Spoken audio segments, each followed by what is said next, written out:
সর্বনিম্ন 20 বছর পিঠে করে বহন করি বা গাড়িতে করে বহন করি। এই স্টুডেন্টরা প্রতিষ্ঠিত হয়ে এই আমাদের সাধারণ শ্রমিকদের জন্য কি করছে? আমি ড্রাইভার পরিচয় শুনলে উনি ডাক্তার সাহেব হয়েছে, আমার গাড়িতে স্টুডেন্ট গিয়া উনি কি আমার জন্য হাফ ভিজিট করবে? আমাদেরকে পছন্দ করে না, আমরা নিচু জাত। কিন্তু ওনাদের যখন আমরা পরিবহন করি তখন আমরা নিজের ভাতিজা, বাগিনা, ছোট ভাই, নিজের ছেলের মতো করে দেখি। তো তারা গেলাম আমাদের বাবার চোখে দেখেন।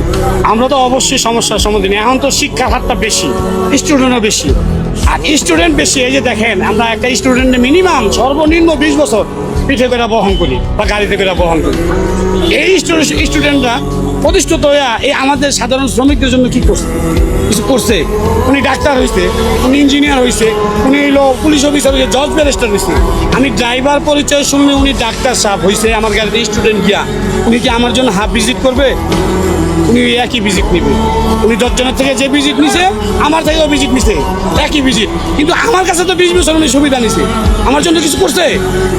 এই শ্রমিকদের জন্য কিছু করছে? উনি বরঞ্চ প্রতিষ্ঠিত হইয়া আমাদের নিন্দাইছে। আমাদেরকে পছন্দ করে না, আমরা নিচু জাত হয়ে গেছি তার কাছে।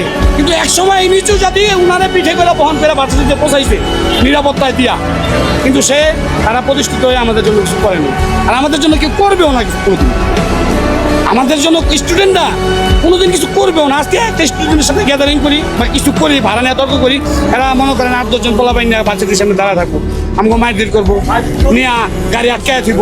ওই যারা মালিক আছে বা মালিক করে ফোন দিব, জরিমানা দিয়ে গাড়ি আনতে। অথচ মারলেও আমার গাড়িও আটকাইলো, আবার আমার থেকে জরিমানা নিল।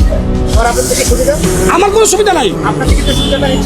আমাদের তো উনি ওই যে ভার্সিটি বন্ধু সুবিধা নিতেই আছে। এই 20 বছর তো সুবিধা আমাদের নিয়েই দিচ্ছে উনি অলরেডি, এটা তো আর কেউ মিস করতে পারবো না। কিন্তু ওনাদের যখন আমরা পরিবহন করি তখন আমরা নিজের ভাতিজা, বাগিনা, ছোট ভাই, নিজের ছেলের মতো করে দেখি। তো তারা গেলাম আমাদের বাবার চোখে দেখেন। তারা যখন একটু সামান্য ব্যাঘাত ঘটে তখন আমাদের যে এটা আমার বাবা হইতে পারে, আমার বড় ভাই হইতে পারে, আমার চাচা হইতে পারে, ওইটা ভাবে না, আমাদের উপরে নির্যাতন করে, অনেক কঠোর নির্যাতন করে।